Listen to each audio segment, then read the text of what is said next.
فأعوذ بالله من الشيطان الرجيم بسم الله الرحمن الرحيم ومن كفر فإن الله غني عن العالمين صدق الله العظيم. حصول برکت کے لیے دھیرے دھیرے درود شریف پڑھ لیجیے. اللہم صلی وسلم بارک علی سیدنا و مولانا محمد وآلہ واصحابہ وبارک وسلم صلی اللہ تعالی علیہ وسلم.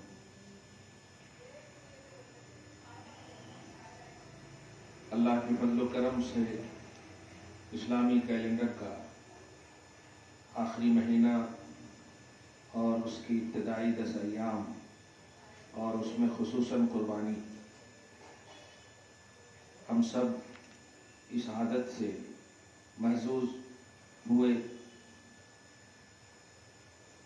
ابھی اصل آپ سے پوچھنے کی ایک وجہ یہ بھی تھی کہ عمومی طور پر جو حجاج کرام گئے ہیں، اب سب کی نگاہ میں صرف مدینہ ہوگا.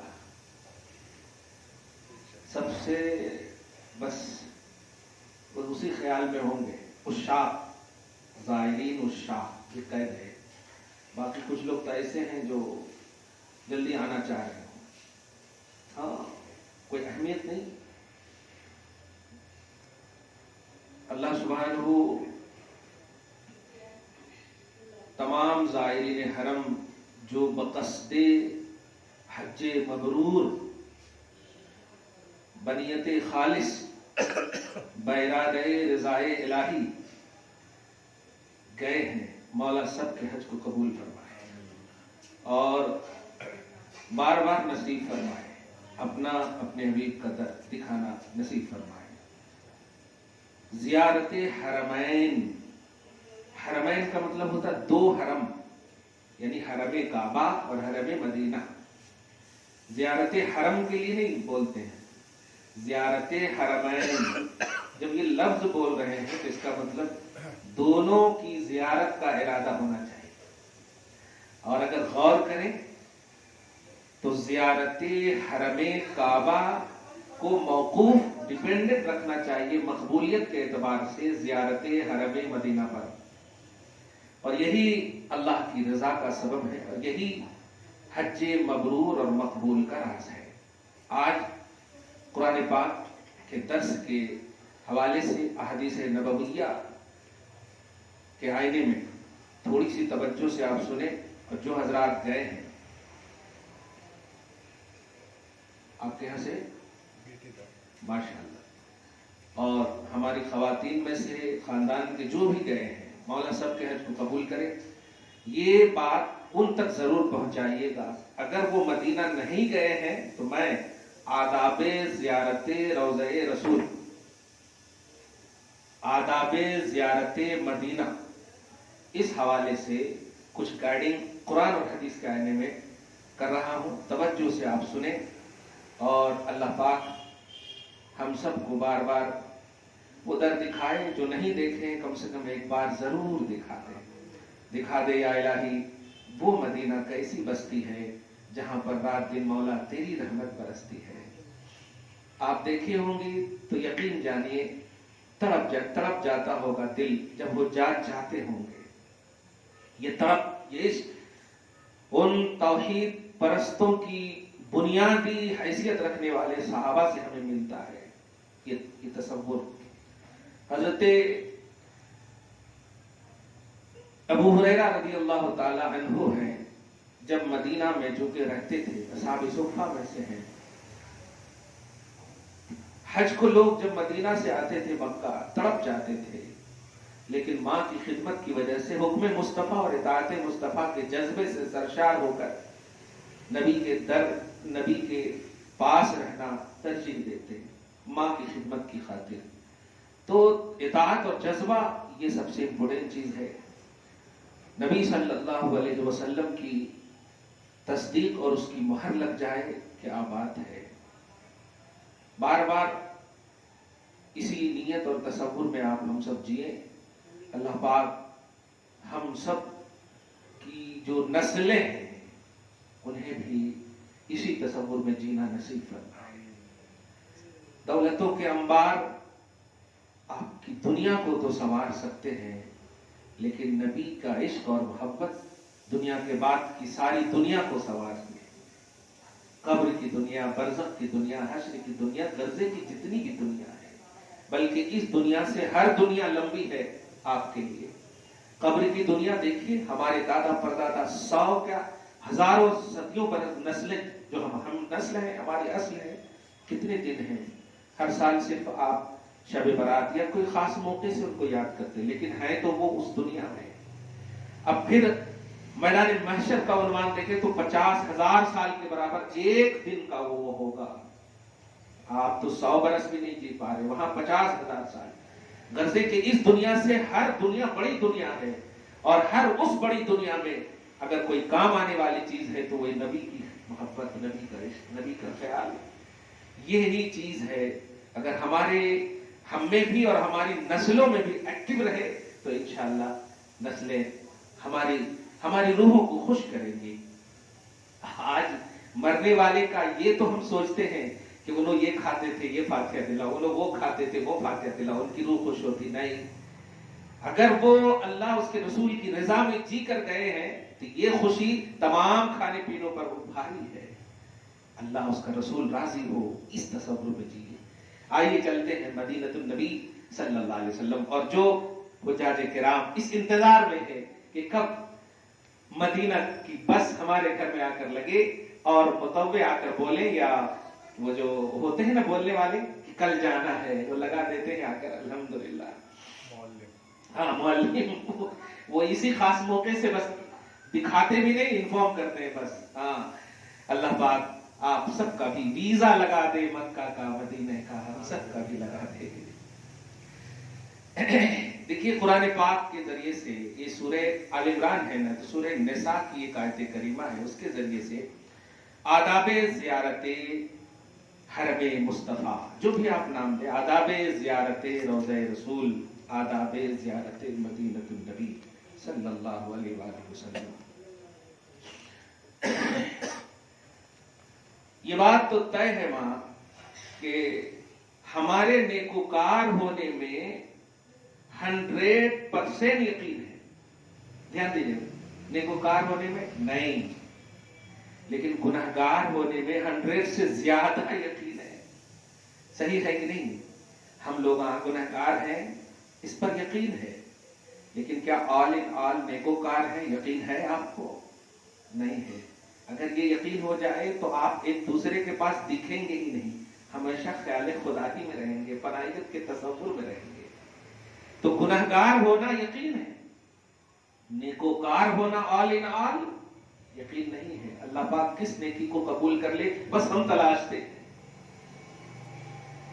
بس اسی تصور میں سورہ نساء کی آیت نمبر 64 کے تحت بڑی اہم بات سنیے آپ۔ اللہ پاک گویا ہم سب کے لیے فرما رہا ہے۔ ظاہر ہے صحابہ اور اہل بیت وہ تو وہ عظیم ہستی ہیں کہ جتنے بھی اولیاء آئیں گے نبی کے، بلکہ کہوں اگر نبی ایک درخت ہے، نبوت اور رسالت ایک درخت ہے، اور اس کی 2 شاخ ہے، ایک شاخ کا نام صحابہ ہے اور ایک شاخ کا نام اہل بیت ہے۔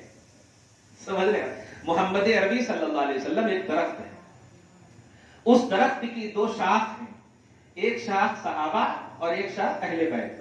اب دونوں سے پیار کرے تو نبی سے پیار ہے، کسی ایک سے پیار نہیں کرنا، ورنہ نبی سے کسی ایک کا انکار ہے۔ تو نبی صلی اللہ علیہ وسلم درخت ہے۔ اب ذرا غور کیجیے، تو یہ ڈائریکٹ 2 جو صحابہ کی جماعت اور اہل بیت اطہار، علی، فاطمہ، حسن، حسین خصوصاً، یہ 2 جو درخت ہیں ان کے بارے میں تو آپ ہم سوچ بھی نہیں سکتے کہ کچھ تو گناہ کیے ہوں گے، سوچ بھی نہیں سکتے، سوچے تو ہم چلے جاتے، قیاسوں نے ایک عمل بھی تباہ ہو جاتا۔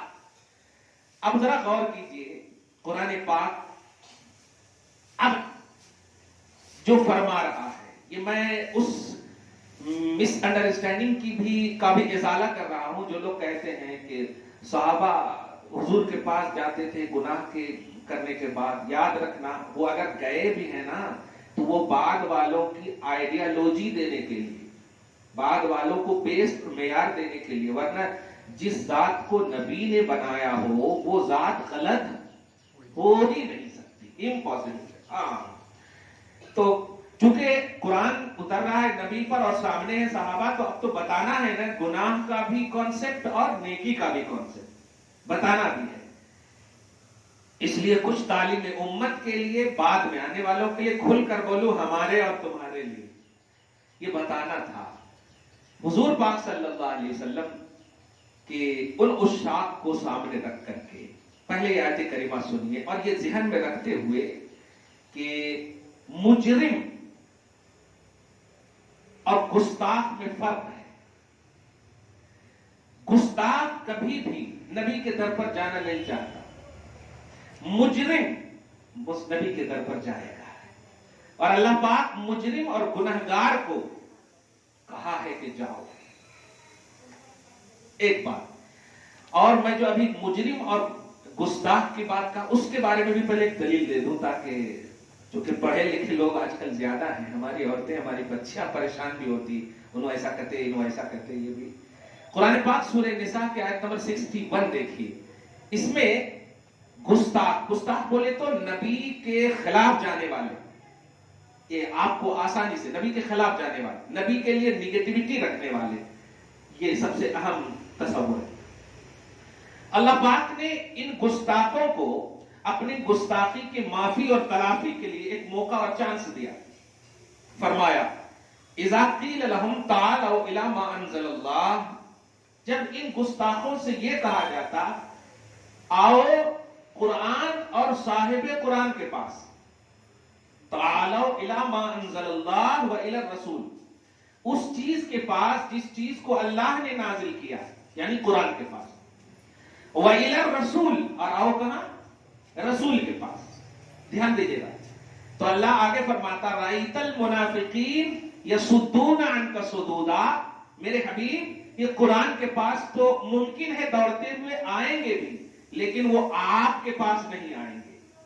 اللہ فرماتا رَأَيْتَ الْمُنَافِقِينَ يَصُدُّونَ عَنْكَ، کہ حبیب آپ دیکھو کہ یہ گستاخ یصدون عنک، آپ سے یہ بھاگتے ہوئے نظر آئیں گے، قرآن اور نماز اور حج کی بات بہت کریں گے. گویا نبی کے در کے خیال میں رہنا یہ گستاخوں کا کام ہرگز نہیں ہے، یہ عشاقوں کا کام ہے. نبی کے در کے خیال میں رہنا یہ عشاقوں کا کام ہے، اور در مصطفیٰ سے بھاگنے کا خیال رکھنا یہ ان کا گستاخوں کا کام ہے. یہ فرق ہے قرآن پاک میں.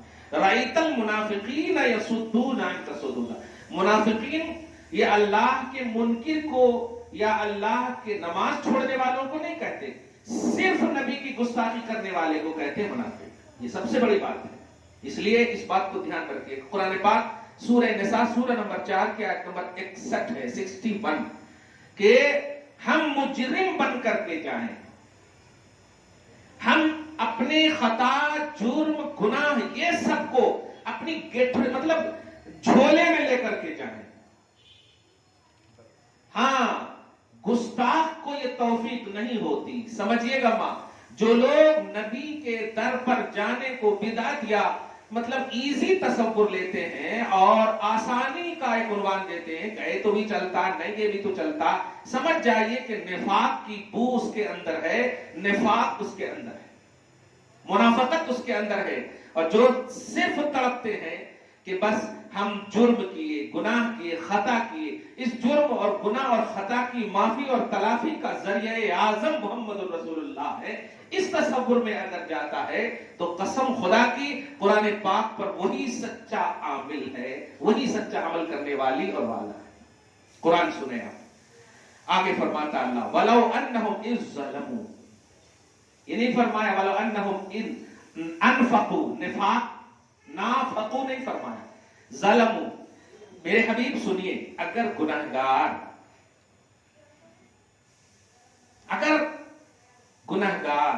اس لفظ پر اگر ابھی آپ محسوس کر رہی ہیں، ہم نے خود کو اس کیٹیگری میں ڈال دیا ہے. نیک عمل کرنا یہ اللہ کی توفیق ہے، قبول کرنا بھی یہ اللہ کا منشا ہے، کرے یا نہ کرے یہ اس کا ذمہ ہے. اپنے فضل سے کر لے اس کا فضل ہے، کرم ہے، نہیں کرے ہم اعتراض نہیں کر سکتے، ہم مجبور ہیں. لیکن گناہ کرنے کے بعد جو ایک راستہ بتایا ہے اس پر کمانڈ ہے.